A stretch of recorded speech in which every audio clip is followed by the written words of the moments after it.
जय जिनेन्द्र। सभी मित्रों को मेरे प्रणाम। जय जिनेन्द्र। आज जैन योग सीरीज का इंट्रोडक्शन टू जैन योग पार्ट 4 हमने आ, आज तक जैन योग के अंदर 4 सेशंस जैन धर्म में योग क्या है उसके बारे में बहुत ही गहनता से विषय के ऊपर चर्चा करने की शुरुआत की। आज हमारे साथ जीतू भाई जुड़े हुए हैं और हम आज के सेशन की शुरुआत करते हैं। किसी भी मित्र को कोई भी प्रश्न है तो आप चैट विंडो में डाल सकते हैं। So at the end of the session हम लोग वो प्रश्न लेंगे और जीतू भाई हमें उस प्रश्नों के ऊपर मार्गदर्शन देंगे। तो मैं विनंती करता हूँ डॉक्टर जितेंद्र बीशा से। नील भाई, आपको बहुत बहुत धन्यवाद। और आज का दिन ये हमारे लिए एक अवसर है। पर्युषण के पूर्व जब हमारे महापर्व के रूप में पर्युषण का आगमन होने वाला है, उसके पूर्व हम लोग ये व्याख्यान माला के व्याख्यान में उपस्थित हुए हैं। जितने भी हमारे जिज्ञासु मित्र जुड़े हुए हैं, उन सभी का मैं स्वागत करता हूं। जैन योग द जैन फाउंडेशन जिन्होंने इस व्याख्यान श्रृंखला का आयोजन किया है, उनका भी मैं धन्यवाद ज्ञापित करता हूं। यहाँ मैं रमेश भाई और नील भाई को भी धन्यवाद देता हूं। योग एक अत्यंत अहम विषय है और पिछले कुछ वर्षों से पूरे विश्व में योग के विषय में काफी चर्चा चल रही है, किंतु योग के सही स्वरूप के बारे में भी इतनी ही अज्ञानता, इतना ही अज्ञान छाया हुआ है। जैन धर्म में भी योग के स्वरूप का बहुत सूक्ष्म चिंतन किया गया है। कई ग्रंथ लिखे गए हैं। उसका परिचय इस श्रृंखला में किया जा रहा है, कराया जा रहा है। योग शब्द का अर्थ हमने देखा था। जैन धर्म योग के अर्थ को एक अलग ढंग से प्रस्तुत करता है।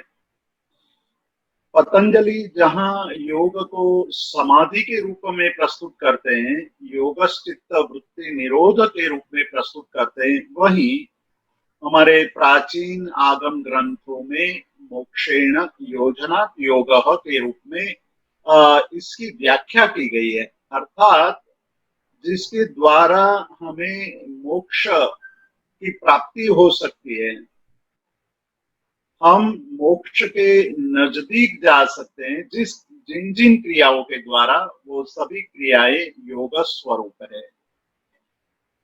यह अर्थ करने का कारण ये था कि योग शब्द जो आज प्रचलित है, उसका मूल युंज धातु से बना हुआ है। युंज के दो अर्थ संस्कृत भाषा में होते हैं, एक जोड़ना और दूसरा समाधि। पतंजलि ने समाधि के रूप में योग को प्रस्तुत किया है। जैन धर्म ने मोक्ष से जुड़ने को योग के रूप में प्रस्तुत किया है। किंतु दोनों अर्थ में योग अत्यंत महत्वपूर्ण साधना है, यह बात निश्चित है। और इसीलिए हमें योग के स्वरूप को जानना चाहिए। यहाँ हम बहुत विस्तार से बात नहीं कर रहे हैं, केवल यहाँ योग की कुछ ही बातें आपके सामने में रख रहा हूँ। कुछ बातें कर चुका हूँ, कुछ आज बात जो बची हुई बातें हैं वो आज मैं आपके सामने प्रस्तुत करूंगा। सबसे पहले योग के महात्म्य का वर्णन करते हुए श्रीमद् भागवत में श्री कृष्ण कहते हैं कि तपस्वी भ्यो अधिको योगी, यानी कि तप तपस्वी जो होता है उससे भी अधिक, उससे भी ऊंचा योगी होता है। तप हम इसलिए करते हैं कि तप के द्वारा हम अपने शरीर को शुद्ध करते हैं, इंद्रियों को वश में करते हैं। मैं ये सारी बातें अभी वैदिक परंपरा के अनुसार कर रहा हूँ। जब मैं जैन धर्म की बात शुरू करूंगा तब ये आपको बताऊंगा कि जैन धर्म में योग के विषय में क्या कहा गया है। तपस्वी जो अधिको योगी, ऐसा कहने का कारण ये था कि पतंजलि ने योग सूत्र के द्वितीय पाद में ये कहा कि तपस्वाध्याय ईश्वर प्रणिधान क्रिया योग, योग को दो विभाग में विभाजित किया, एक ज्ञान योग और दूसरा क्रिया योग। यहाँ क्रिया योग की बात करते हुए पतंजलि कहते हैं कि तप से क्रिया योग होता है, क्रिया द्वारा हम समाधि को प्राप्त कर सकते हैं। तो पहली बात उन्होंने ये कही कि तप से क्रिया योग होता है और तप जीवन में हमारे कार्यों में शुद्धि, हमारे जो आंतरिक शुद्धि है वो भी करने में तप कुछ निमित्त बनता है। इसीलिए पतंजलि ने उसकी भी व्याख्या स्पष्ट रूप से की। वो कहते हैं कि शुद्धि कायेंद्रिय सिद्धि तपस, तप से काया और इंद्रियों की सिद्धि होती है। काया पर आप अपना प्रभुत्व स्थापित कर सकते हैं, इंद्रियों पर भी प्रभुत्व स्थापित कर सकते हैं। तो तप से भी मतलब बड़े बड़े तपस्वी होते हैं, तपस्वी की हम बड़ी मान सम्मान करते हैं, किंतु यहाँ पतंजलि यहाँ श्री कृष्ण गीता में, भगवत गीता में यह कहते हैं कि भाई तपस्वी और योगी की तुलना करनी हो, दोनों को एक साथ में बैठाया हो और उसमें से किसी एक की पसंदगी करने को कहा जाए तो मैं योगी को ज्यादा महत्व दूंगा। योगी तपस्वी से भी बड़ा साधक है, बड़ा ऊंचा है। तो योग तब से भी योग को ज्यादा महत्व दिया गया। फिर आगे कहते हैं ज्ञानीभ्योऽपि मतोऽधिकः। दूसरा जो क्रिया योग का लक्षण बनाया था वो था स्वाध्याय। तब के बाद स्वाध्याय के द्वारा हम योग की साधना कर सकते हैं, ऐसा पतंजलि कहते हैं। तब उस विषय पर श्री कृष्ण भगवत गीता में कहते हैं कि ज्ञानीभ्योऽपि अधिको योगी, ज्ञान से भी अधिक योगी है। ज्ञान की कुछ मर्यादा है और वो मर्यादा ये है कि ज्ञान प्राप्त होने पर अहंकार उत्पन्न होने की संभावना बनी रहती है। जब तक ज्ञान यदि सही रूप में हमने प्राप्त नहीं किया है तो ज्ञान प्राप्त होने पर हम ज्ञानी हैं इस प्रकार का अहंकार पैदा होता है और अहंकार के कारण बाकी के सारे जो आंतरिक शत्रु हैं वो भी जागृत हो उठते हैं। अर्थात अहंकार के कारण, अहंकार को जब चोट पहुंचेगी तो मनुष्य में क्रोध उत्पन्न होगा, क्रोध के छिपाने के लिए माया करेगा। ज्ञान केवल ज्ञान होगा, बाहरी ज्ञान होगा, आत्म तक पहुंचा नहीं होगा तो ज्ञान से लोभ की भी उत्पत्ति होने की संभावना है। इसलिए श्री कृष्ण भगवत गीता में यह कहते हैं कि ज्ञानी यदि केवल ज्ञान, पूरा ज्ञान है तो उससे भी अधिक योगी है, क्योंकि योगी आत्म साधना कर रहा है और आत्म केंद्रित जीवन जी रहा है। तीसरी बात कहते हैं कर्मी भ्यो अधिको योगी। कर्मी से, कर्म यानी जो प्रणिधान आदि क्रिया करता है उससे विपरीत जो कर्म के द्वारा योग करता है, जिसको भगवत गीता में कहा गया कि कर्मण्येव अधिकारस्तु मा फलेषु कदाचन। मतलब कि आप अनासक्त भाव से कर्म करते हैं तो आप निश्चित रूप से कर्म करने के द्वारा भी आत्म साधना कर सकते हैं। ये एक मार्ग बताया, किंतु उस मार्ग में भी कुछ समस्याएं हैं। वो ये है कि कर्म करते हुए अपनी पद, प्रतिष्ठा, मान सम्मान की अपेक्षा जागृत हो सकती है। और जब वो जागृत हो जाए तो किसी और के द्वारा मान सम्मान न मिले तो पुनः हमारे अहंकार आदि आत्मिक जो शत्रु हैं उन शत्रुओं की जागृति हो जाने की संभावना बनी रहती है। तस्मात् योगी भवार्जुन, तो अंत में जाकर के श्री कृष्ण अर्जुन को यही उपदेश देते हैं कि इसीलिए मैं कहता हूं कि आप योगी बनो। योग तप से भी अधिक है, ज्ञानी से भी अधिक है और कर्मी से भी अधिक है।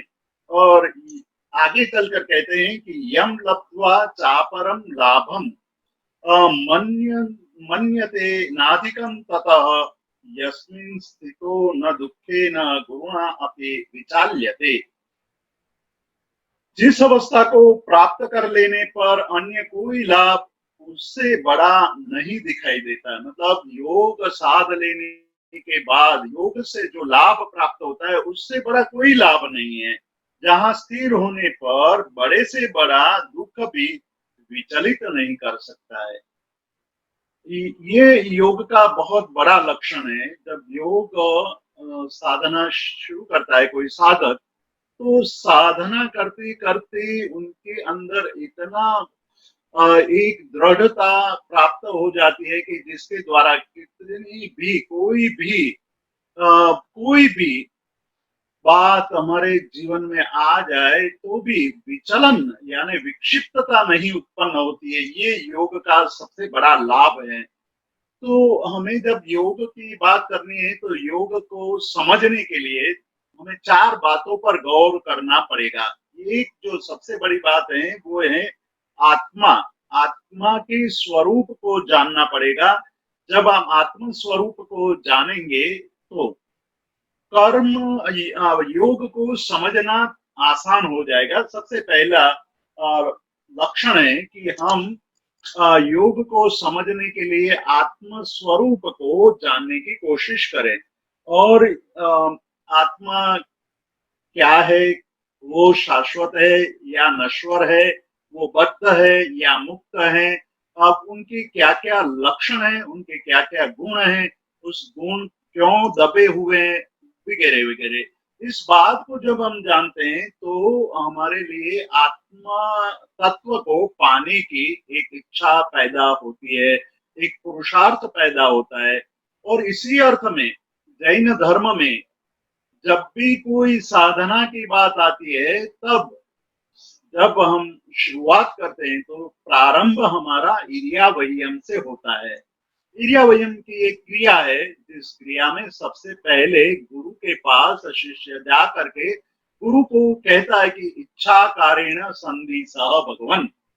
और ये बात बहुत ही महत्वपूर्ण है और इसी पर गौर करना चाहिए कि एक साधक जब अपनी साधना का प्रारंभ करता है या किसी भी क्रिया का प्रारंभ करता है, योग साधना की कोई भी क्रिया का प्रारंभ करता है या कर्म निविदा की कोई भी क्रिया का प्रारंभ करता है, तो सबसे पहले गुरु के पास जा करके उनकी अनुमति प्राप्त करता है। अनुमति के लिए जो शब्दावली प्रयुक्त की गई है उसमें बहुत बड़ी बात कही गई है कि इच्छा कारेण संधि सह भगवन।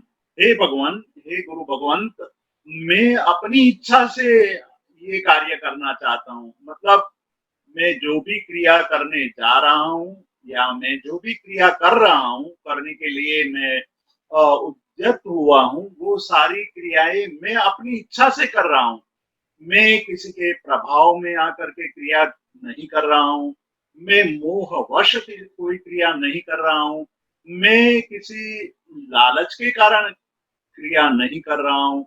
और उससे आगे जाकर कहते हैं कि मैं गतानुगतिकता से भी क्रिया नहीं कर रहा हूँ। क्योंकि ये बात इतनी महत्वपूर्ण इसलिए है कि हम जब भी हमारे समाज में पर्व आता है या कोई भी पूरे मोहल्ले में या पूरी सोसाइटी में जब कोई सभी लोग क्रिया कर रहे हैं तो हमारे मन में एक भाव पैदा होता है कि मैं भी क्रिया करूं, नहीं तो लोग मुझे कहेंगे कि भाई ऐसे पर्व के दिन भी आप क्रिया नहीं कर रहे हैं, क्या बात है। तो ये सारी बातों के मुझे जवाब देने पड़ेंगे, उसकी बजाय मैं वहां चला जाऊं तो मेरी लेकिन मुझे देखकर लोग ये प्रश्न तो नहीं पूछेंगे और मैं धार्मिक हूँ ऐसा लोग मानेंगे और मेरा मान सम्मान बढ़ेगा।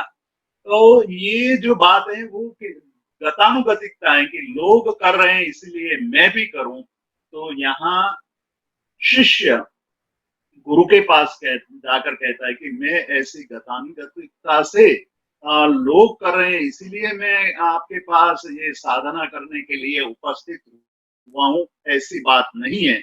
मैं अपनी इच्छा से ये क्रिया कर रहा हूँ, मैं अज्ञानता से ये क्रिया नहीं कर रहा हूँ, मैं मूढ़ता से ये क्रिया नहीं कर रहा हूँ और मैं किसी के प्रभाव में आकर के, किसी के दबाव में आकर के, किसी के प्रेशर में आकर के ये क्रिया नहीं कर रहा हूं, मैं अपने मन से क्रिया कर रहा हूं। तो ये इच्छा पैदा होगी कब? जब हम आत्म स्वरूप को जानेंगे। तो जो सबसे बड़ी बात जैन धर्म में कही गई है कि योग के द्वारा हमें केवल और केवल आत्म तत्व तक पहुंचने की क्रिया करनी है। आत्म तत्व तक पहुंचने का भाव और आत्म तत्व को पहचानने का भाव ही हमारे सामने प्रमुख लक्ष्य होना चाहिए। क्योंकि जब आत्म तत्व को जान लेते हैं तो बाकी की सब चीजें अपने आप ज्ञात हो जाती है। एक साधे सब सधे, मतलब एक को साध लिया, एक को आपने अपने जीवन में सिद्ध कर लिया तो बाकी की सारी सिद्धियां आपके चरणों में आ गिरेगी। तो ये बात सबसे पहले प्रारंभ होती है इच्छा से। तो ये इच्छा पैदा होगी आत्मा के स्वरूप को जानने से। जब आत्म स्वरूप जानेंगे तब हमें जो आत्मा की शक्ति का, आत्मा के ज्ञान का, आत्मा के सुख का जो हमें पता चलेगा तब हम ये अनुभव करेंगे यदि आत्मा ज्ञान का पुंज है, आत्मा शक्ति का सागर है, आत्मा सुख का सागर है तो मैं क्यों सुख का अनुभव नहीं कर पा रहा हूँ? मैं क्या बात है कि ज्ञान का अनुभव नहीं कर रहा पा रहा हूँ? तो ऐसी कौन सी बातें पड़ी हुई है कि जिसके कारण मैं अंदर पड़े हुए आनंद का जो अपार सागर है उसका भी अनुभव नहीं कर रहा हूँ? ये उसके मन में चिंतन उठेगा। तब दूसरा जो तत्व है योग को समझने के लिए पहली बात, जो पहला तत्व आपको ध्यान में रखना है वो आत्म तत्व है। दूसरा तत्व तब आपके सामने आएगा वो है कि आत्मा का स्वरूप ऐसा है तो वो क्यों नहीं मैं अनुभव कर रहा हूँ, उसको अनुभव करने के लिए मुझे क्या करना होगा, कौन सा ऐसा बंधन आ गिरा है या कैसे कौन से ऐसे आवरण पड़े हुए हैं कि जिस आवरण के कारण मैं अपने आत्मा के विशुद्ध स्वरूप की अनुभूति नहीं कर रहा हूँ। तो ये जब हम जानेंगे तो हमारे सामने दूसरे तत्व जो योग के साधना में सबसे बड़ा महत्वपूर्ण तत्व है उसके प्रति हम सजग हो जाएंगे। वो तत्व है कि हमें बंधन में बांधने वाले तत्व के स्वरूप का बोध, तब वो हमारे जीवन में जो बांधता है, हमें जो बांधने वाले तत्व हैं उसके लिए हम चिंतन करेंगे। तब जैन दर्शन, जैन धर्म ये कहता है कि मोहनीय कर्म के कारण हम बंधे हुए हैं। मोहनीय कर्म के बारे में हम बहुत गंभीर चिंतन यहाँ प्रस्तुत नहीं करेंगे, लेकिन इतना ही जानना है कि मोहनीय कर्म हमारी विवेक शक्ति को नष्ट कर देता है, हमारे राग और द्वेष को बहुत प्रश्रय देता है। राग और द्वेष के कारण हमें क्रोध, मान, माया और लोभ उत्पन्न होता है और उसको सहयोग देने वाले हास्य, रति, अरति, भय, शोक, जुगुप्सा, स्त्री वेद, पुरुष वेद और नपुंसक वेद जैसे तत्व सक्रिय हो जाते। तो ये मोहनीय के कारण हम फंसे हुए। वेदांत ने मोहनीय कर्म को ही अलग शब्दों में प्रयुक्त किया है। हालांकि वहां जो शब्द प्रयुक्त किया गया है वो शब्द है अविद्या। अविद्या के कारण हम फंसे हुए हैं, हम बंधे हुए हैं। हमारा ज्ञान, हमारा सुख, हमारी शक्ति आवृत है, ढकी हुई है। तो ये जो बातें हैं उसको समझना कि अविद्या क्या है, तो पतंजलि कहते हैं कि अविद्या और कुछ नहीं है, अविद्या वही क्षेत्र है, अविद्या एक ऐसा प्लेटफॉर्म है, वहीं से सारे अन्य दोषों की उत्पत्ति होती है। और वो अविद्या का विश्लेषण करते हुए कहते हैं कि अनित्य असुचि दुख अनात्मशु नित्य सुचि सुख आत्मख्यातिर अविद्या। मतलब अनित्य में नित्य को मानना, जो जो चीजें हैं, पदार्थ हैं, वस्तुएं हैं, अनित्य हैं, उसको नित्य के रूप में मान लेना, नित्य मान लेना, वो अविद्या है।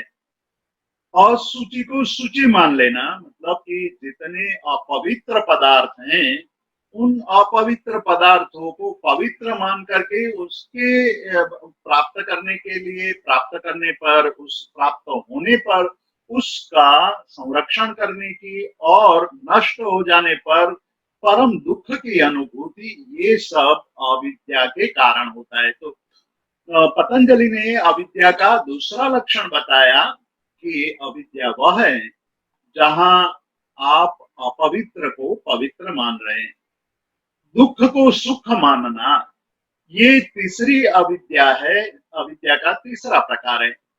और दुख को सुख मानना, तो दुख जो दुख स्वरूप है उसको सुख मान लेना। हमारी ये बात बहुत सूक्ष्मता से शास्त्रों में बताई गई है। शास्त्र को मैं अभी एक तरफ रख रहा हूँ, लेकिन संसार में कई ऐसी परिस्थितियां होती है जिस परिस्थितियों में हम बहुत दुख सहन करते हैं, लेकिन हम मानते हैं कि ये तो करना ही चाहिए, और बहुत खुशी खुशी हम परिश्रम करते हैं, खुशी खुशी हम पुरुषार्थ करते हैं। अंत में जाकर के, जीवन के अंत में, जब हम अपने बीते हुए सालों के बारे में चिंतन करते हैं, तब पता चलता है कि मैं पूरी जिंदगी सोया रहा, सोते सोते मैंने निरर्थक प्रयत्न किया। यही बात मैं बहुत छोटी उम्र में, बाल्यावस्था में ही समझ गया होता तो मेरा आज का जीवन कुछ और होता, परंतु उस समय काफी देर हो चुकी होती है। इसलिए यहाँ पतंजलि ये कहते हैं कि जो अनित्य पदार्थ है उसमें नित्य मानना, असुचि है उसमें सूचि मानना, दुखात्मक है उसको सुखात्मक मानना, और अनात्म को आत्म मानना, जो अपना नहीं है उसको अपना मानना, ये अविद्या है। तो वे जो वेदांत है, वेदांत ने मोहनीय कर्म जैसे बंधन में बांधते हैं, उसी बात को अविद्या से प्रस्तुत किया है।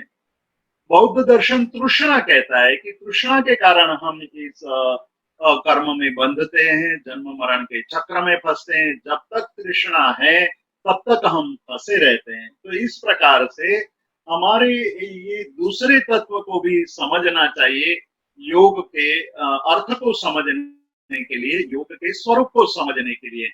तीसरा तत्व है हमारा एक अंदर जो सूक्ष्म शरीर है, जो भाव शरीर है, भाव जगत है हमारा, उसको जानना। तो भाव जगत हमारा है वो हमारे अंदर पड़े हुए अहंकार आदि जो दोष है, वो हमारा भाव जगत है।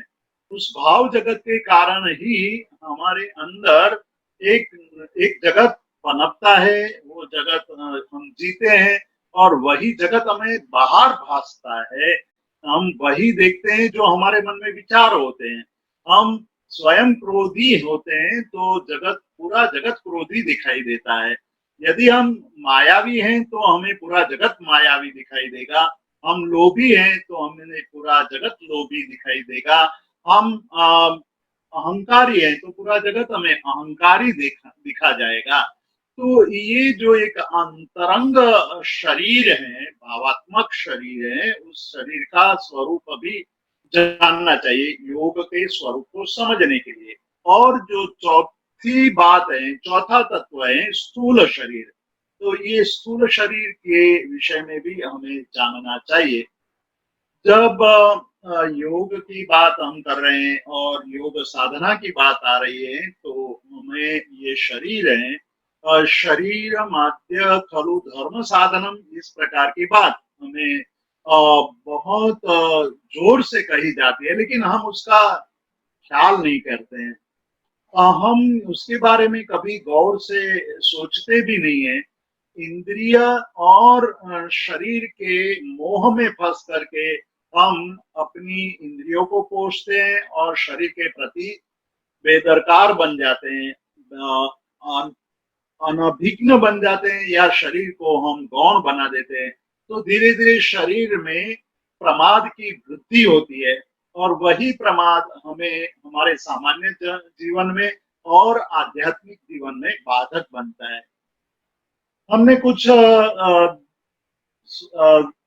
पहले अपने स्वाध्याय में स्वयंभू सूर्य की बात की थी। उस बात में एक बात कही थी कि उन्होंने 10 वैकालिक सूत्र की रचना की, तो वहां उन्होंने ये कहा कि आया वया ही चैसो मल्लम कामे कमाही कमियन दुखम छंदाई दोषम विनैज रागम एवं सुही होई संपराये। बहुत अच्छी बात कही है कि जब कोई साधक साधना करने के लिए तैयार होता है तो उनको क्या क्या करना चाहिए। योग भी एक साधना है, और उस साधना के प्रवृत्ति करते हुए उन्हें सबसे पहले आया वया ही अपने शरीर को तपाना चाहिए, यानी शरीर के प्रति हमें इतना जागृत हो जाना है कि जितनी आवश्यकता है उससे ज्यादा शरीर के प्रति हमें मोह नहीं रखना चाहिए। थोड़ा भी मोह यदि हमने आवश्यकता से अधिक रखा तो शरीर की अपेक्षा है कि वो ज्यादा से ज्यादा मांगेगा। मतलब शरीर को थोड़ी सुविधा दी तो वो और सुविधा मांगेगा।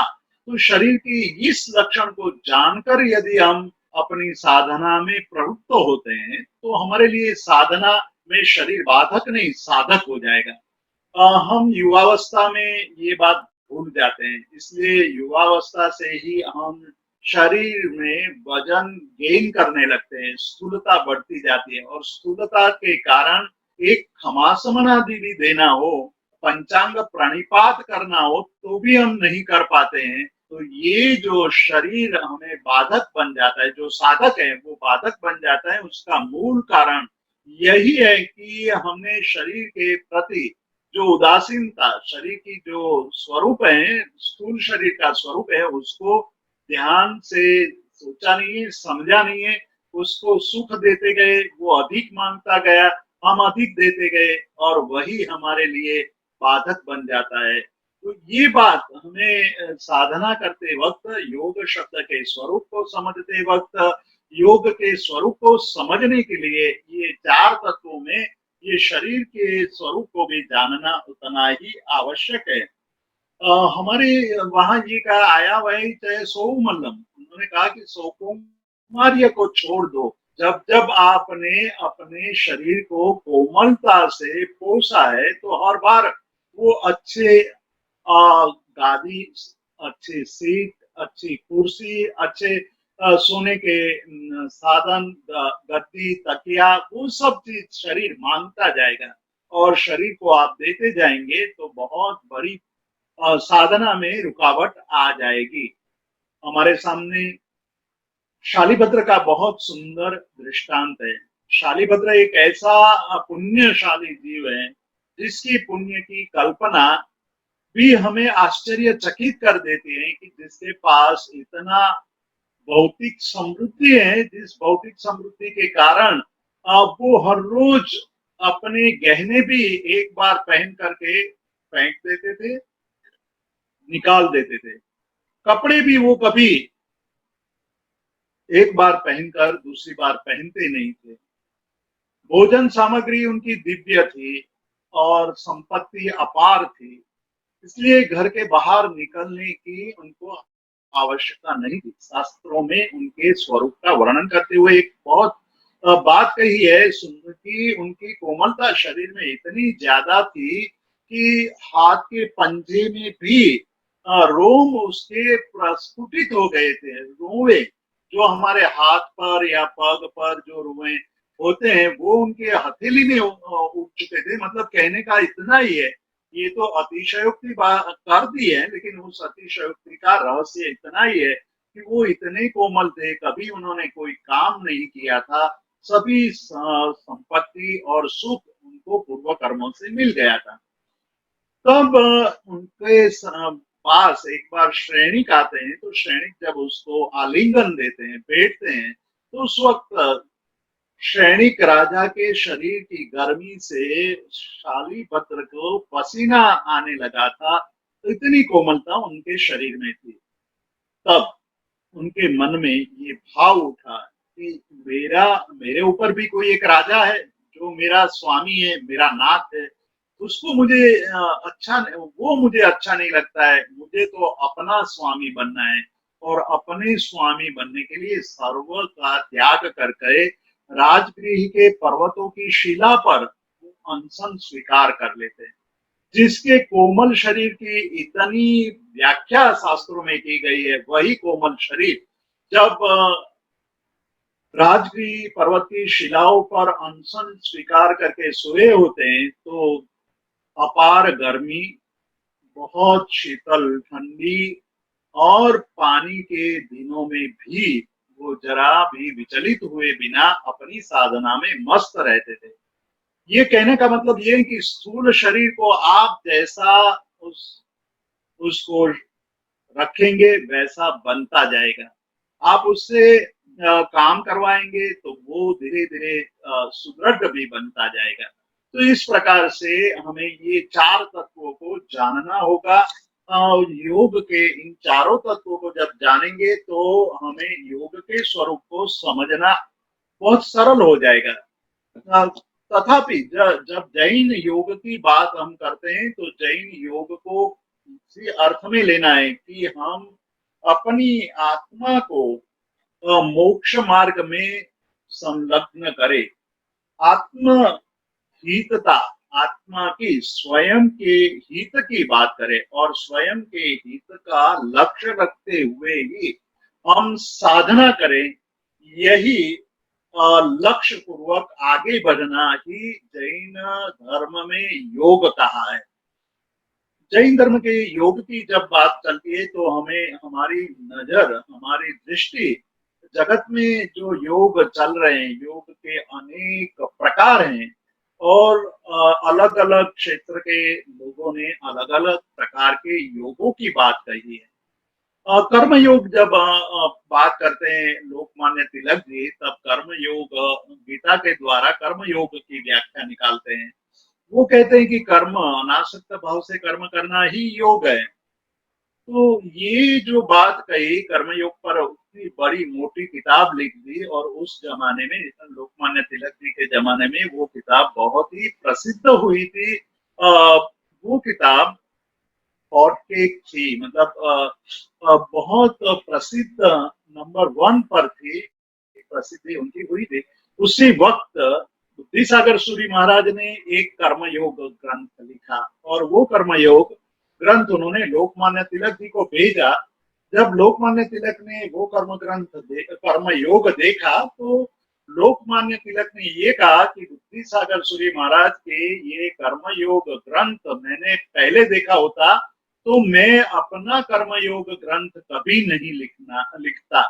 मैं इतना साहस नहीं करता कि मैं गीता के भाष्य के रूप में कर्म योग लिखूं, क्योंकि बुद्धिसागर सुरेश्वर जी ने जो कर्म योग नाम का ग्रंथ लिखा, उसमें अंत में जाकर के यही पूरे ग्रंथ के लक्ष्य के रूप में यही कहा कि मनुष्य जन्म एक अवसर है और उस अवसर को सार्थक करना चाहिए।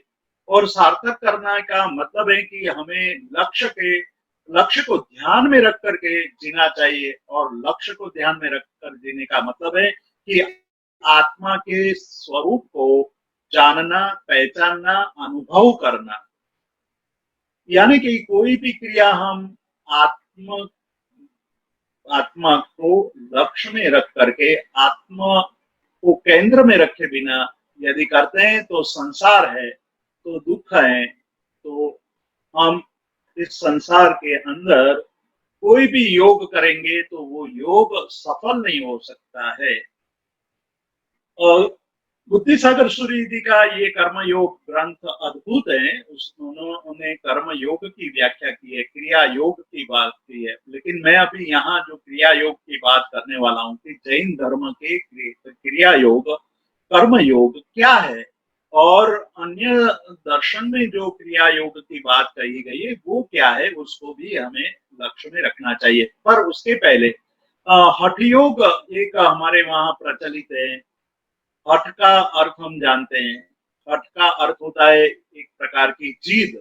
एक आपने एक बात मन में थाम ली, तो उस बात को जब तक सिद्धि न मिले तब तक उस क्रिया को करते रहना, वही हठ है, वही जिद है। हठ योग में अलग अलग प्रकार के बंध और क्रियाएं करनी होती है। जो आश्चर्य उत्पन्न करे इस प्रकार की क्रियाएं होती है।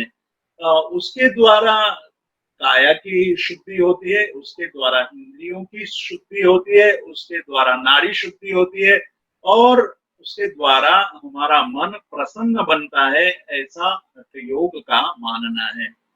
ये हठ योग की जो बात कही गई है उसमें एक बड़ी समस्या ये है कि हठ योग करते करते आपके अंदर कुछ सिद्धियां प्राप्त होती है। वो सिद्धियों में आदमी साधक फंसने की संभावना है। हठ योगी हमने देखा है कि कई हठ योगी प्रसिद्धि के लिए और अलग अलग प्रकार के तरीके ढूंढ निकालते हैं, गाड़ देते हैं, महीने महीने तक जमीन में रहते हैं, कहते हैं कि मैंने समाधि ले ली है, और वो जमीन में ही गड़े रहते हैं। कुछ लोग जल में रहते हैं, कुछ लोग आग में पैदल चलते हैं, कुछ लोग मतलब कि हवा में उड़ रहे हैं, इस प्रकार की बातें करते हैं। तो ये हठ योग की सिद्धियां हैं। हठ योग की सिद्धियों से लोगों में प्रसिद्ध होने की कामना पैदा होने की संभावना है। इसलिए हठ योग को जैन धर्म में स्थान नहीं दिया गया है कि काया का उपयोग जहां तक हमारे आत्म कल्याण में उपयोगी है उतना ही उससे काम लेना चाहिए। उससे अधिक आप काया से अपेक्षा रखेंगे तो ये काया ये संसार में फंसाएगी। एक लय योग है। लय मतलब किसी एक मंत्र के या किसी एक ध्वनि में अपने आप को लीन कर देना, वो लय योग है। लय योग में भी संसार की अन्य प्रवृत्तियों से मुक्त होकर किसी एक प्रवृत्ति में लीन हो जाना, उसको लय योग कहा है। उसी प्रकार एक मंत्र योग भी है। आजकल मंत्र का बहुत प्रभाव फैलता जा रहा है। पूर्व काल में मंत्र के प्रभाव के बारे में हमारे सामने बहुत सारी बातें आई है, सुनी भी है कि मंत्र के द्वारा इन्होंने ऐसा कर दिया, मंत्र के द्वारा किसी के रोग को समाप्त कर दिया, मंत्र के द्वारा उन्होंने भस्म निकाली, मंत्र के द्वारा आग को शांत कर दिया। इस प्रकार की बातें हमें सुनने को मिलती है। किंतु मंत्र योग के स्वरूप को यदि हमें समझना हो तो इस प्रकार से समझना चाहिए कि मन त्रायते, मन को जो रक्षित करता है वह ध्वनि, वह शब्द मंत्र है। यानी मंत्र का जाप करते हैं तो हमारा मन एकाग्र हो जाता है। जब मन एकाग्र होता है तो मन की विक्षिप्तता, मन की चंचलता नष्ट हो जाती है, और धीरे धीरे हम मन को अपने वश में कर लेते हैं। इसलिए मंत्र योग भी एक योग है। भक्ति योग के बारे में भी हमने सुना है। भक्ति के द्वारा हमारे अंदर जो विकार पड़े हैं उस विकारों का शमन करना। तो हमारे सामने अलग अलग प्रकार के अनेक योग, राजयोग भी हैं एक। तो अलग अलग प्रकार के योगों की बात हमें सुनने मिलती है। लेकिन जैन धर्म इस प्रकार के योगों को स्थान नहीं देता है, और अलग प्रकार से योग की बात करता है। और एक जो महत्व की बात हरिभद्र सूरी योग के बारे में कहते हैं वो है इच्छा, प्रवृत्ति, स्थिति और सिद्धि। ये जो योग के चार भेद बताए कि इसी प्रकार यदि योग साधना की जाए तो हमारे अंदर आत्म लक्ष्य अधिक प्रबल बन सकता है। सबसे पहले हमारे अंदर ये इच्छा प्रकट होनी चाहिए, जिसकी चर्चा मैंने प्रारंभ में की थी। इच्छा होने पर प्रवृत्ति होने लगती है। जब इच्छा प्रबल होती है तो इच्छा ही प्रवृत्ति के प्रति हमें सजग बना देती है। इच्छा के कारण ही हम प्रवृत्त हो जाते हैं और प्रवृत्ति करते करते हमारे अंदर स्थिरता आ जाती है। जितना अभ्यास बढ़ेगा उतनी ही स्थिरता आएगी। आप यहाँ देखिए कि हरिभद्र सूरी योग के द्वारा जो प्राप्त करने योग्य है उसका एक मार्ग, उसका एक क्रम हमारे सामने प्रस्तुत करते हैं और उसमें कितनी बड़ी मनोवैज्ञानिकता छिपी हुई है। उस मनोवैज्ञानिकता को हम समझ लें तो हमारे लिए योग साधना बहुत सरल हो सकती है, बहुत आसान हो सकती है। हमारी इच्छा का मतलब है कि हम जो कार्य करने जा रहे हैं वो इच्छा एक शुद्ध इच्छा होनी चाहिए, ऊंचे लक्ष्य वाली इच्छा होनी चाहिए, ऊंचे लक्ष्य को प्राप्त करने वाली इच्छा होनी चाहिए।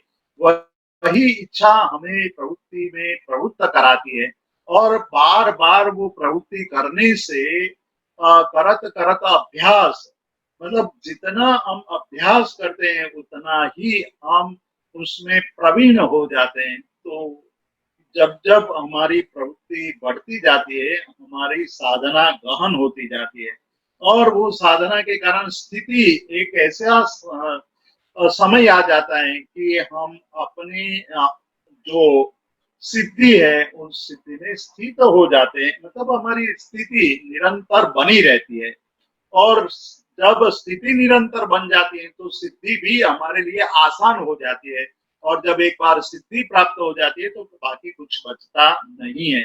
यानी कि इसी जन्म में हम यदि सिद्धि को प्राप्त करना चाहते हैं, इसको आज की शब्दावली में हम ये कह सकते हैं कि जब हम बिजनेस मैनेजमेंट का कोर्स करते हैं तो हमारे मन के अंदर एक इच्छा प्रकट होती है और इच्छा के कारण फिर हम प्रवृत्ति करने लगते हैं। प्रवृत्ति को करते हुए हम हमारे अंदर वही प्रवृत्ति की स्थिरता आ जाती है और जब स्थिरता आती है तो सिद्धि प्राप्त हो जाती है। अध्यात्म के क्षेत्र में यही बात अलग ढंग से कही गई है कि आप एक उच्च स्वरूप को प्राप्त करने के लिए इच्छा कीजिए, उस इच्छा को पूर्ण करने के लिए प्रवृत्त होइए, प्रवृत्ति को निरंतर करते रहिए, उस प्रवृत्ति को निरंतर करते करते स्थिरता आ जाएगी। फिर आपको कोई अपने मार्ग से पतित नहीं कर सकता है। मतलब कितने भी प्रलोभन आएंगे तो भी स्थिरता नष्ट नहीं होगी। आज की स्थिति हमारी अलग है। हम प्रवृत्ति करते हैं लेकिन प्रवृत्ति में निरंतरता नहीं होती है, प्रवृत्ति में हम सजग नहीं होते हैं और इच्छा से प्रवृत्त नहीं होते हैं। जैसे शुरुआत में मैंने बताया था कि कहीं लोभ के कारण, कहीं आसक्ति के कारण, कहीं मूढ़ता के कारण लोग योग कर रहे हैं इसलिए मैं चला जाऊं, ऐसी कुतूहलता के कारण हम योग में प्रवृत्त होते हैं। तो योग के योग की प्रवृत्ति करते करते प्रलोभन जो आ जाते हैं वो हमारे लिए अंतराय के रूप में, अवरोध के रूप में, ऑब्स्टेकल के रूप में हमें हमारी साधना में बाधक बनते हैं। ये बात हम समझने की कोशिश करेंगे तो ये स्पष्ट हो जाएगा कि जब हमारी इच्छा, जब हमारी प्रवृत्ति, जब हमारी स्थिरता बनी रहेगी तो सिद्धि के लिए हमें बहुत चिंता करने की आवश्यकता नहीं रहेगी। सिद्धि हमें अपने आप मिल जाएगी। ये एक बात हमारे वहाँ आचार्य हरिभद्र सूरी ने 4 स्टेप के द्वारा योग को हमारे सामने रखा, योग मार्ग की बात कही है। एक दूसरे मार्ग की भी उन्होंने बात कही है, वो भी एक अजीब मार्ग है, वो है प्रीति। यानी किसी भी चीज में, किसी भी क्षेत्र में आपको सिद्धि हासिल करनी है तो आपको उस क्षेत्र के प्रति मन के अंदर प्रीति पैदा होनी चाहिए, प्रेम पैदा होना चाहिए। एक विद्यार्थी को विद्या के प्रति प्रेम पैदा होना चाहिए, एक व्यवसायी को, एक बिजनेसमैन को धन के प्रति प्रेम पैदा होना चाहिए, एक युवान को युवती के प्रति प्रेम पैदा होना चाहिए, तभी वो आगे बढ़ सकता है। और एक भक्त को भगवान के प्रति प्रेम पैदा होना चाहिए, तभी वो आगे बढ़ सकता है। और एक साधक को आत्मा के प्रति प्रेम पैदा होना चाहिए। हम मीरा के जीवन को देखते हैं, हम आनंद गंज जी के जीवन को देखते हैं, हम यशो विजय जी के जीवन को देखते हैं, तो हमें बहुत स्पष्ट होता है कि जब आनंद गंज जी बात करते हैं तो कहते हैं कि ऋषभ दिनेश्वर प्रीतम मारो कह के वहां प्रीति की बात करते हैं। यशो विजय जी कहते हैं कि गिरुवारे गुण तुम तना श्री वर्धमान जिन राया रे, तो वहां भी परमात्मा के प्रति प्रीति की बात कर रहे हैं। प्रीति वो स्थिति है जहां से योग साधना का प्रारंभ होता है।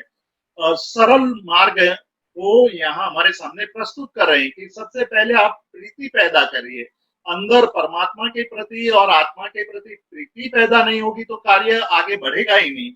जब प्रीति होने लगती है तो भक्ति अंदर से उदित होती है, भक्ति अपने आप अंदर प्रकट होने लगती है। और जब भक्ति अंदर पैदा होती है तो हमें जो हमारा भक्ति का आस्था का जो केंद्र है उसके वचनों को सुनने और समझने का मन होता है। मतलब एक राम भक्त जब राम की भक्ति करने लगता है तो राम ने क्या कहा है और उसको सुनने की उनके मन में भावना पैदा होती है। कृष्ण के प्रति भक्ति होती है तो कृष्ण ने क्या कहा है वो सुनने समझने की कोशिश करने लगता है। उसी तरह वितराग परमात्मा के प्रति भक्ति होने पर वितराग परमात्मा ने क्या कहा है और किस तरह से हम वितराग परमात्मा के मार्ग पर चलने की कोशिश करें, उसकी बातों को समझने का मन पैदा होता है। वो आगम पढ़ने का मन पैदा होता है। और जब आगम में ज्ञान में जब वो रमने लगता है, ज्ञान में लीन होने लगता है, तब उन्हें ये संसार की असार्थता, संसार की व्यर्थता का बोध होने लगता है। और जब व्यर्थता का अनुभव हो जाता है तो असंग, यानी कि ये सारा संसार, संसार के सभी पदार्थ, संसार के सभी संग और संसार के सभी संबंध व्यर्थ, निरर्थक और तुच्छ लगने लगते हैं। और उसके द्वारा उनको लगता है कि केवल असंग ही जीवन का सार है। यानी असंग के लिए उनको कहना नहीं पड़ेगा, अपने आप असंग का मतलब सभी से सभी का संग छोड़ करके जो तुच्छ है, जो व्यर्थ है, उसको छोड़ने के लिए फिर पुरुषार्थ नहीं करना पड़ता है, अपने आप वो छूट जाता है। तो योग की इस साधना में असंग तत्व तक पहुंचना, वो महत्व की बात ये आचार्य हरिभद्र सूरी एक दूसरे ढंग से हमारे सामने रखते हैं। उन्होंने योग को एक दूसरे ढंग से एक तीसरी बात कहते हैं कि इच्छा योग है, शास्त्र योग है, सामर्थ्य योग है।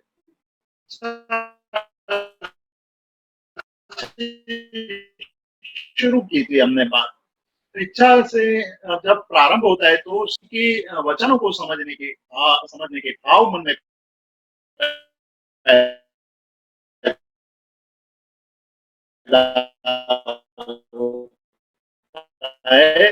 और उसके बाद होता है तब वो अपनी जो शक्ति है उस शक्ति से भी अधिक क्रिया करने लगता है। सामर्थ्य योग का है। तो इच्छा, शास्त्र और सामर्थ्य योग भी एक मार्ग के रूप में हमारे सामने आचार्य हरिभद्र सूरी ने प्रस्तुत किया है। आगे चल करके उन्होंने जो एक मार्ग बताया है वो पंचांग योग का, जिस प्रकार से पतंजलि अष्टांग योग की बात कर रहे हैं उसको मैंने योग बिंदु के योग मार्ग को पंचांग नाम दिया है कि आचार्य हरिभद्र सूरी ने पंचांग योग की बात कही है। वो बात है पहले, सबसे पहले हमारे अंदर अध्यात्म की भावना पैदा होनी चाहिए और उसके बाद भावना मन में पैदा होनी चाहिए, भाव पैदा होने चाहिए। भाव पैदा होने से ध्यान लगने लगता है, ध्यान करने से समता पैदा होती है और समता से हमारी सारी वृत्तियों का नाश हो जाता है। जो पतंजलि कहते हैं कि हमारी वृत्तियों का संशय होना चाहिए, वृत्ति का चित्त वृत्ति निरोध हो जाना चाहिए, वही योग है। वही बात आचार्य हरिभद्र सूरी ने एक अलग ढंग से अपनी साधना और अपने ज्ञान के आधार पर हमारे सामने प्रस्तुत किया है। बहुत ही महत्वपूर्ण ये पद्धति है, इसको हमें बराबर समझना चाहिए। तो इस प्रकार से हमें आचार्य हरिभद्र सूरी योग को एक अलग स्वरूप से हमारे सामने रखते हैं। यहाँ एक बात और याद रखनी है, पिछली बार हमने उसका उल्लेख, नाम मात्र का उल्लेख किया था, वो है हरिभद्र सूरी योग दृष्टि समुच्चय में मित्रा, तारा, बला, विप्रा, स्थिरा, कांता, प्रभा, परा, इस प्रकार से 8 दृष्टियों की बात करते हैं और 8 दृष्टियों के द्वारा हमें किस प्रकार से शुक्ल लेश्या तक पहुंच करके हमारे मनोविकारों को शमन करके मिथ्यात्व का नाश करके सम्यक दृष्टि की प्राप्ति और सम्यक दृष्टि की प्राप्ति के द्वारा मोक्ष की यात्रा हम किस प्रकार से सरलता से हासिल कर सकते, उसका एक मार्ग हमारे सामने प्रस्तुत किया है। आचार्य हेमचंद्र सूरी, कलिकाल सर्वज्ञ आचार्य हेमचंद्र सूरीश्वर जी योग के एक अलग मार्ग की बात करते हैं। वो कहते हैं कि पिंडस्थ, पदस्थ, रूपस्थ, ये जो रूपस्थ और रूपातीत ध्यान की बात करते हैं, पिंडस्थ, पदस्थ, रूपस्थ, रूपातीत, रूपातीत तक कर, मतलब आत्मा का स्वरूप अरूपी है, ऐसे अरूपी आत्मा तक पहुंचने के लिए वितराग परमात्मा के स्वरूप का चिंतन करना, वितराग परमात्मा के संवत्सरण के स्वरूप का, आत्म साधना के, मतलब सतमस्त अवस्था में जो साधना की है उसका चिंतन करना, उनके पदस्थ, उनके सूत्रों का ध्यान करना और धीरे धीरे उनकी प्रतिमा का ध्यान करते हुए अनालंबन तक पहुंच जाना, आत्मस्थ हो जाना, आत्म साक्षात्कार की स्थिति तक पहुंचना, ये एक मार्ग की बात कलिकाल सर्वज्ञ हेमचंद्राचार्य योग शास्त्र ग्रंथ में करते हैं। तो मैंने जैन धर्म के योग के स्वरूप को आपके सामने संक्षिप्त में रखा। शुरुआत हमने की थी आर्त ध्यान, रौद्र ध्यान, धर्म ध्यान और शुक्ल ध्यान से। हमने धर्म ध्यान के 4 स्वरूप की बात की थी और उसके बाद आचार्य हरिभद्र सूरी के भिन्न भिन्न योग के प्रकारों का आज चिंतन किया। कलिकाल सर्वज्ञ हेमचंद्राचार्य द्वारा प्रदर्शित योग साधना की बात हमने की। हमने हठ योग, लय योग, मंत्र योग, भक्ति योग और भगवत गीता में श्री कृष्ण ने जो कहा है कर्म योग, भक्ति योग और ज्ञान योग की बात भी हमने संक्षेप में देखी। इन सब में एक ही बात हमें याद रखनी है कि जब तक हम अपने आप को, अपने स्वरूप को जब तक हम समझने की कोशिश नहीं करेंगे, तब तक योग मार्ग पर चलने का कोई लाभ प्राप्त नहीं होगा। वो शरीर और मन को स्वस्थ कर सकता है और शरीर और मन का स्वास्थ्य हमेशा लाभ करता ही होगा, ये मानना एक भ्रमात्मक या एक भ्रांति है। इसीलिए कहते हैं कि जिन्होंने अपने आप को जान लिया उसने सब कुछ जान लिया, यही हमारा मुख्य लक्ष्य होना चाहिए। मैं इतनी बात कह करके आज के इस स्वाध्याय को विराम देता हूँ। आज के स्वाध्याय पर किसी को प्रश्न हो तो वो प्रश्न के लिए मैं आमंत्रित करता हूँ नील भाई को। नील भाई हमें प्रश्न के लिए बात करेंगे।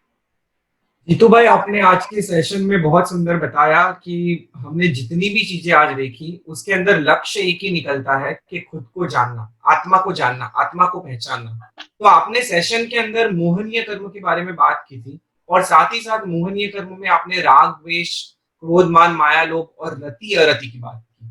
तो हमारे दर्शक जानना चाहते हैं कि जब हम 18 पापस्थानक देखते हैं तो 18 पापस्थानक में क्रोध, मान, माया, लोभ, राग, द्वेष और रति अरति को अलग कैटेगरी में रखा जाता है। जब हम इन पापस्थानों की बात करते हैं, मोहनीय कर्म के ही ये सब प्रकार जैसे दिखते हैं, तो क्या हमें आप समझा सकते हो कि ये जितने भी प्रकार है पापस्थानक के, जो कि मोहनीय कर्म के ही प्रकार है, ऐसा कह सकते हैं, इसके अंदर भेद क्या है? बहुत ही अच्छा प्रश्न है, बहुत ही सुंदर जिज्ञासा है और जिज्ञासु को मैं अभिनंदन देना चाहता हूं कि एक ऐसी जिज्ञासा आपने सभी श्रोताओं के लिए उपस्थित की है।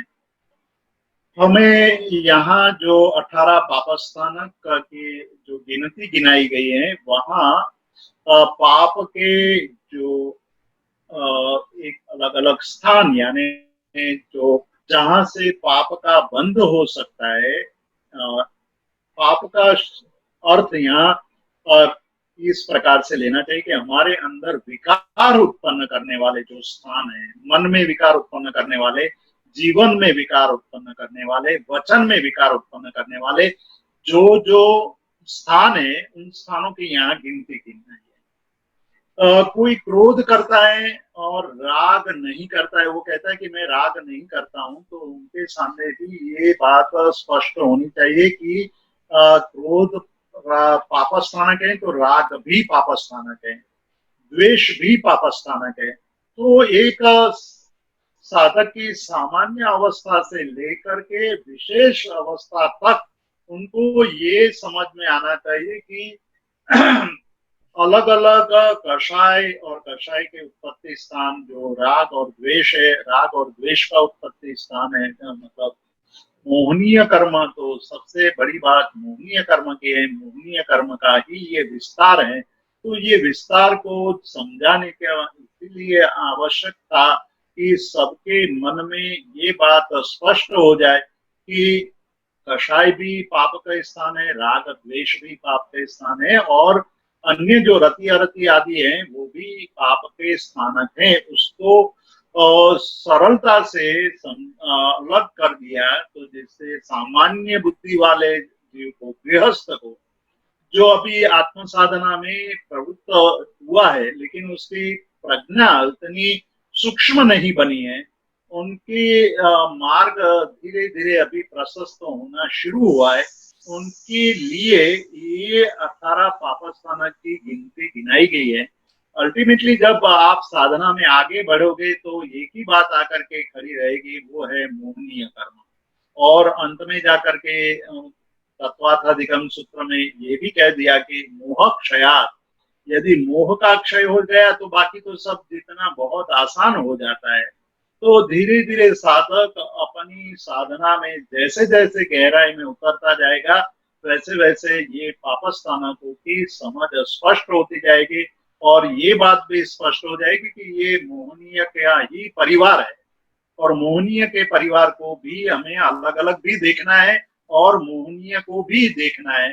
तो उपमिति बहुप्रपंचा कथाकार एक बात कहते हैं कि ये एक मोह राजा का जो राग और द्वेष है, वो दो पुत्र हैं, उनके परिवार में क्रोधमान माया रति अरति भय शोक आदि आते हैं, तो पूरे परिवार को समझना चाहिए। परिवार को जब समझते हैं तो कौन कितना प्रबल है, किस पर विजय प्राप्त करना चाहिए, और मेरे में कौन सा विकार मुझे सता रहा है, उसकी स्पष्ट समझ पैदा करने के लिए यहाँ अलग अलग गिनाए गए हैं। बिल्कुल, यानी हम कह सकते हैं कि एक ही परिवार की ये सब संतान है, जितने भी हमने कषायों की और पाकिस्तान की बात की। सो अब एक दूसरा बहुत प्रश्न आया हुआ है, एक प्रश्न जिसके अंदर पूछा गया है कि आपने आज हठ योग और डिफरेंट डिफरेंट योगों की बात की, पर जब हम जैन शास्त्रों का अध्ययन करते हैं तो हमें काफी टाइम ये तापस शब्द सुनने में मिलता है, तापस, और एक अंबड़ पारिव्राजक। तो ये तापस, पारिव्राजक, हठ योगी, ये सब के अंदर क्या डिफरेंस है? हठ योग की बात तो मैंने आज आपके सामने की है, लेकिन तापस जो तप के द्वारा जो साधना करते हैं वो तापस है। तप को ही जीवन का मुख्य लक्ष्य बनाते हैं कि जैसे जैसे मैं तप करता जाऊंगा, मेरा मन विकारों से रहित होता जाएगा, मैं आत्म साधना कर पाऊंगा। तो ऐसी भावना को लेकर तप को ही एकमात्र अपना लक्ष्य साधना का आधार बना करके जो जीता है उसको तापस कहते हैं।